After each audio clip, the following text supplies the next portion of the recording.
Samsung just launched 3 foldables at once: Flip8, Fold8, and the brand new Fold8 Ultra. They all have same chips, wildly different prices, from $1,500 to $3,500. So which one is actually worth your money? I held all 3 of them in my hands, and here's the honest answer. So a few days ago, Samsung invited Canadian content creators to have a first hands-on experience in advance. And here's the tricky part. We already know Flip for 7 generations, this one is 8. And we already knew Fold for 7 generations, but now this Fold that used to be just Fold is now Fold Ultra, and now between Fold Ultra and Flip we have a regular Fold. So here's the tech specs of each of these 3 phones. Starting with Samsung Galaxy Z Fold8 Ultra. It has 8-inch main QXGA+, the biggest foldable screen here. 6.5-inch cover display, Full HD+, basically a full phone on the outside. A new Snapdragon 8 Elite Gen 5 chip, up to 16 gigs of RAM and up to 1 terabyte of storage. Battery is something that significantly changed. Now it is 5,000 mAh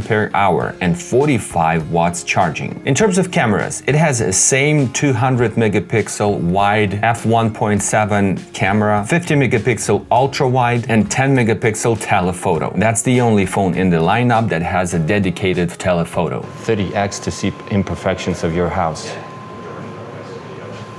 Oh, cool. Yeah. Fold8 Ultra is now the thinnest foldable. Unfolded, it's now 4.1 millimeter and 8.9 millimeter folded, 215 grams. I think there's no way to open it with one hand.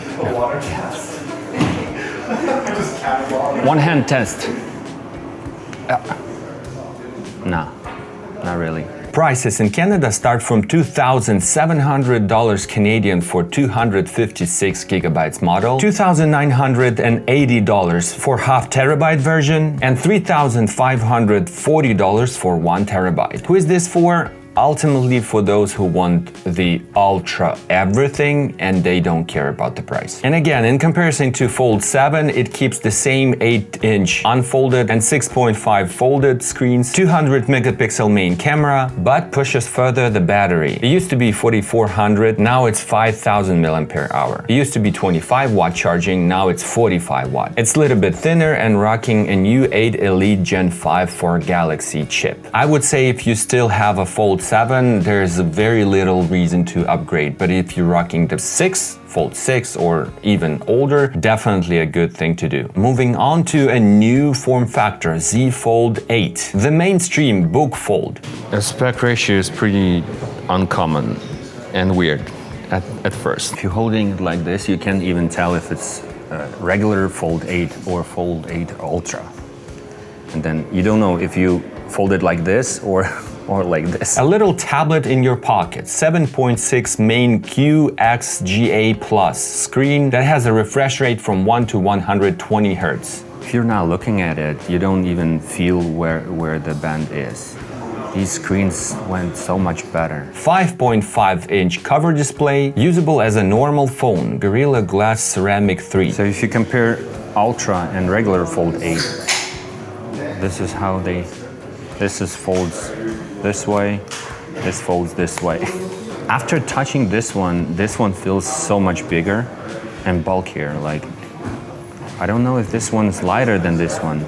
Feels like this one is lighter. Also has a chip, Snapdragon 8 Elite Gen 5, and RAM could be up to 16 gigs. 2,400 Canadian for 256 gigabytes version, $2,680 Canadian for half terabyte version, and $3,240 for 1 terabyte. Do I need a little tablet with me all the time?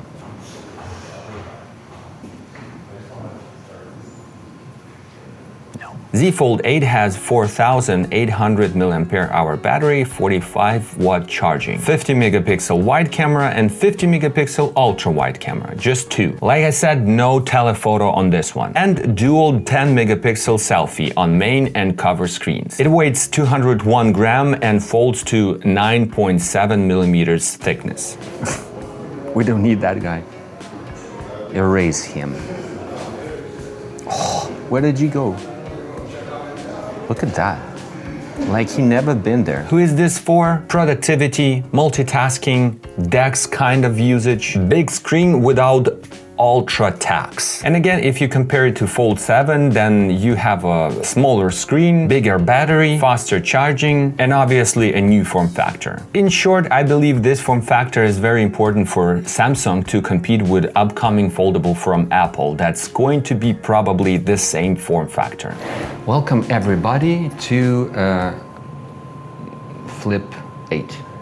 Z Fold8 Ultra. No, let's do it again. Let's wrap this up with Z Flip8, the girly everyday flip. To be honest, this is the softest upgrade of all three. Same 4300 mAh battery, same 25-watt charging, same 4.1 flex window, same 6.9-inch main screen, and pretty much the only significant change is the chip. It used to be just 8 Elite, now it's 8 Elite Gen 5 for Galaxy. How the hell should I know that there's a button in here if it's not sticking out?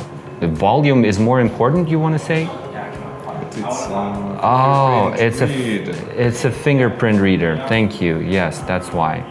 You could have put a fingerprint in the button that sticks out, and no problem. And when I talked to Samsung people on this presentation, they came up with pretty good explanation, I would say, that people buy phones once in 2 years, if that. So it only makes sense to compare Z Flip8 to Z Flip6. And if you do that, there's a lot of reasons to upgrade. I will keep saying that the killer feature of this phone is to do that.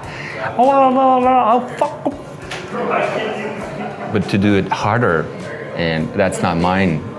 That's why I can't do it harder. But you know, like in the movies, you put the phone down and like, it doesn't do it like flipping flip.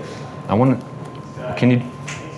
Oh, you can do that. Again, it's the same 50 megapixel wide camera plus 12 megapixel ultra wide and 10 megapixel selfie. They also showed that you can hold this phone like this and as a, you know, handy camera.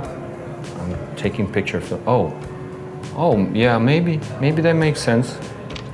Does it make sense? What if you saw a person in the wild that does that? Hey guys, just a creepy videographer bent the phone and like, ooh. It weighs 180 grams and has a bunch of feminine colors. So get ready to pay $1,550 for 256 gigabytes version and $1,830 for half terabyte version. As always, there's a bunch of new cases for every phone presented. And here's a question that I'm having a hard time to answer. If the budget wasn't the issue, which one I would like to own? A Fold Ultra or just a regular Fold? In terms of form factor, they are both very interesting phones, and it's impossible to answer. Do you want a thin and tall one, or you want a short and fat one? Which one do you prefer? Let me know in the comments. Please support this video. I can't wait to have these phones in my home to test it, to properly test it and make a full review.